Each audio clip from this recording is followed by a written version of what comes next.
Hey everyone, it's Deja Yatmir from CrochetEverAfter.com. Today is the newest motif of the month. It's August 2015 and this is the Loopy flower motif. So we're just using some medium worsted weight yarn, a 6mm USJ hook, and the pattern is below. Just click on the link and we'll get started on this fun and easy motif. Alright, get started on our lacy flower. We're going to put a slip knot on our hook and chain 5 for an open circle center. So yarn over back to front, point your hook down and pull through, and do that 4 more times. 4 and 5, and then we're going to join with a slip stitch in the very first chain we made. So insert your hook anywhere in that first chain, and then we're going to lay over our yarn, pull it through, and pull through the loop on our hook. So the hole's pretty big. It's pretty easy to work into that center hole. So for round 1, we're going to do a little bit of a pattern. So the first thing we're going to do is chain 3, and that's going to count as a double crochet. And then we're going to do a group of 4 double crochets inside our ring. So we're going to yarn over, insert our hook all the way through the ring, then pull up a loop, pull through the first 2, pull through the next 2, and do that 3 more times.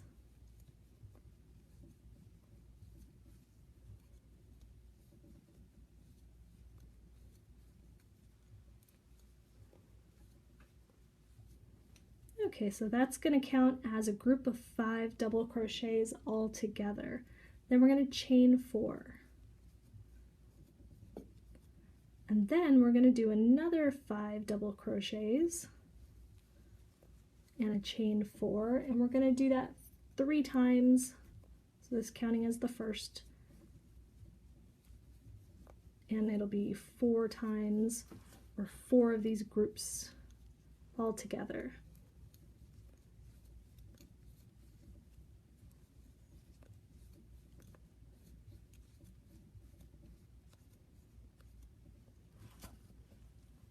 So you can see I've already run out of room on my ring, so what I'm going to do is I'm just going to pull this over, and now I've got a whole other half of my ring to go.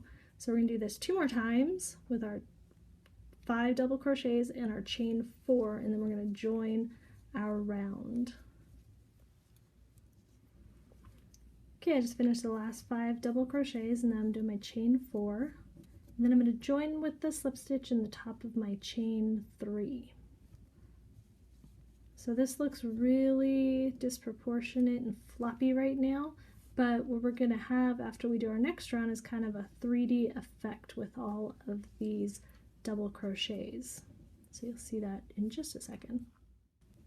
Okay, so to begin round 2, we're going to chain 3, and then we're going to do what's technically a double crochet 4 together. So we're going to take these next 4 double crochets and put them all into one stitch. So to do that, we're going to yarn over, insert our hook in the first double crochet, yarn over, pull up a loop, pull through the first 2 loops and stop there. Then we're going to go on to the next stitch. So we yarn over just like we're starting a brand new double crochet, pull up a loop and work to the first 2 stitches or first 2 loops and stop. So we're stopping on the very last loop of each of these double crochets. So I'm going to yarn over and I'm going to go to the next double crochet, pull up the loop, get in focus here, and then yarn over and pull through 2, and then we have 1 more to go, pull through 2, and now we have 5 loops on our hook. So this can be difficult to work if you don't know the trick. So yarn over. If I just start pulling, I'm going to get stuck.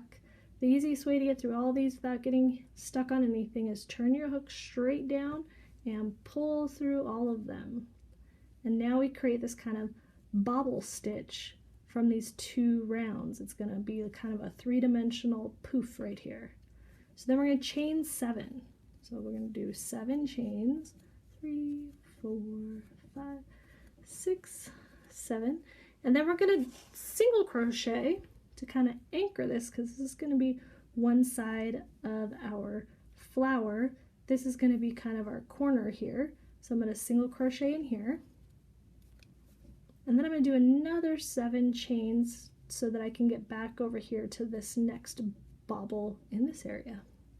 So 1, 2, 3, 4, 5, 6, 7.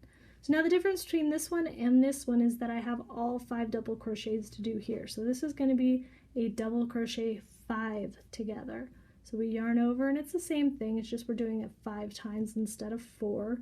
If you change colors after this first round, you can join with a standing stitch and do the whole DC 5 together over here, double crochet 5 together, like we're doing on this one.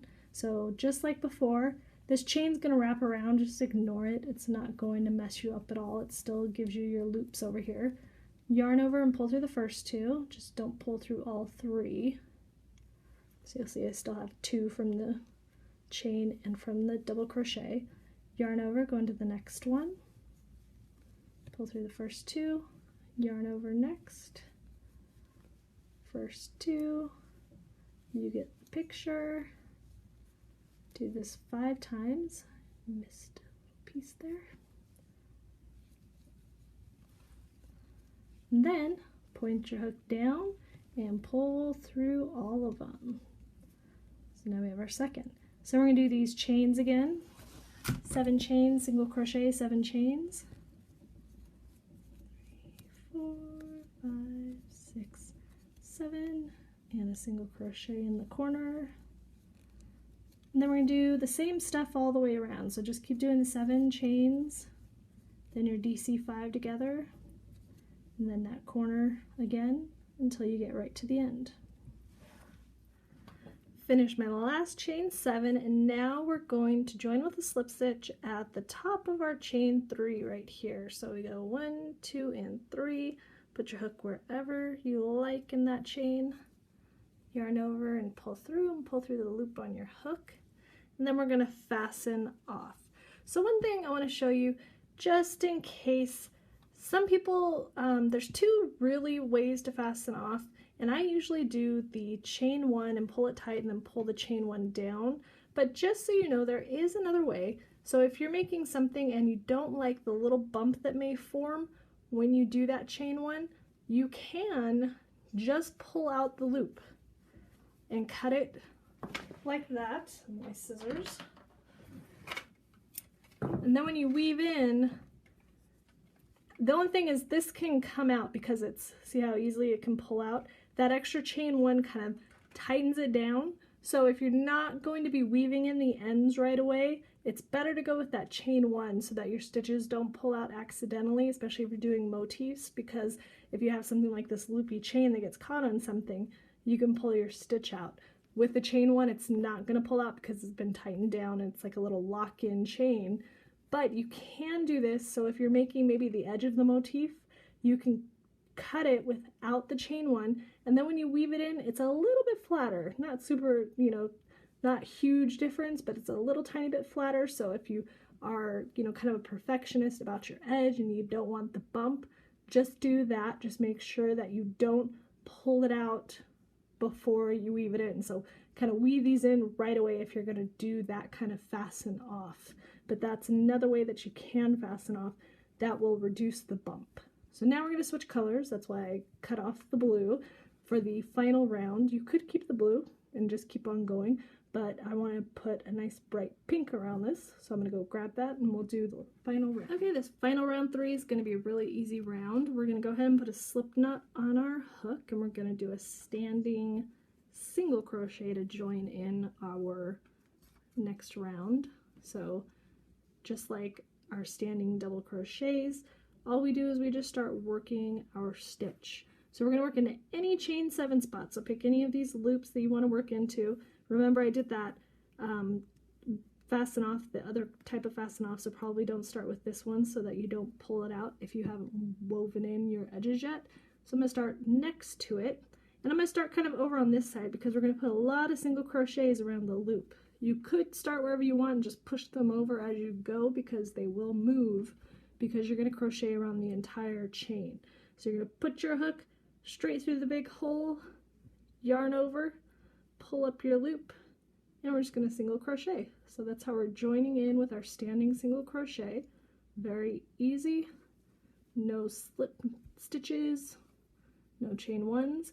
Then you can see I can move that freely because it's around the whole chain. So I'm going to push it all the way over because I'm going to put another 11 single crochets around these 7 chains. So it's going to get a little crowded and make it stick out pretty good. Now notice I just kind of did a really fast one and I'm kind of far from the other one.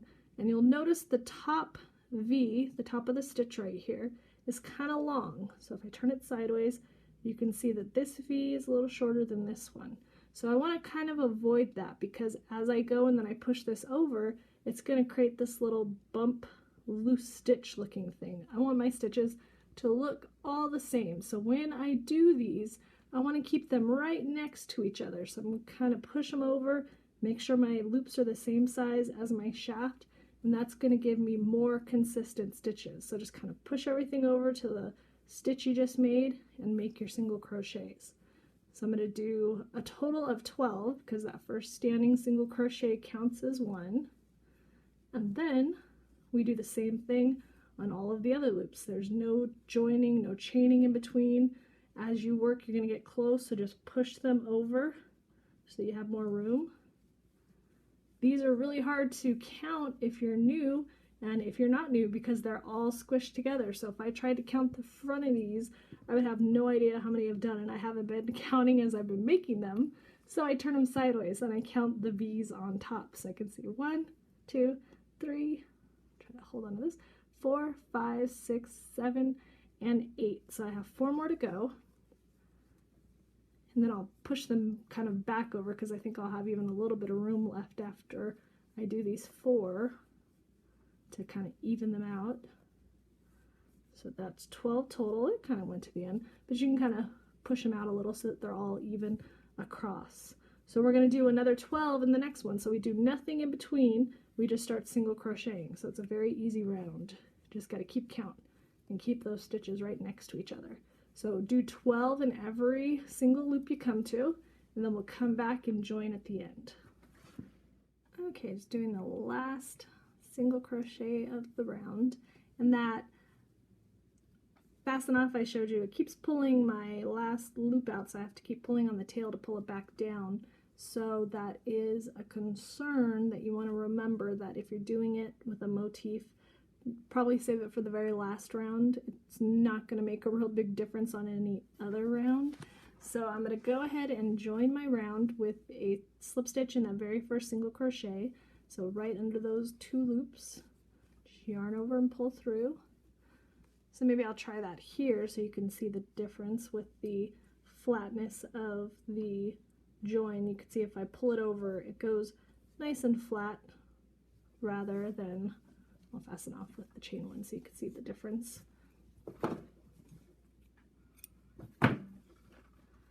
So when you have the chain one, you get that little chain there, but when you pull tight on it and then you weave it in, it goes pretty flat too.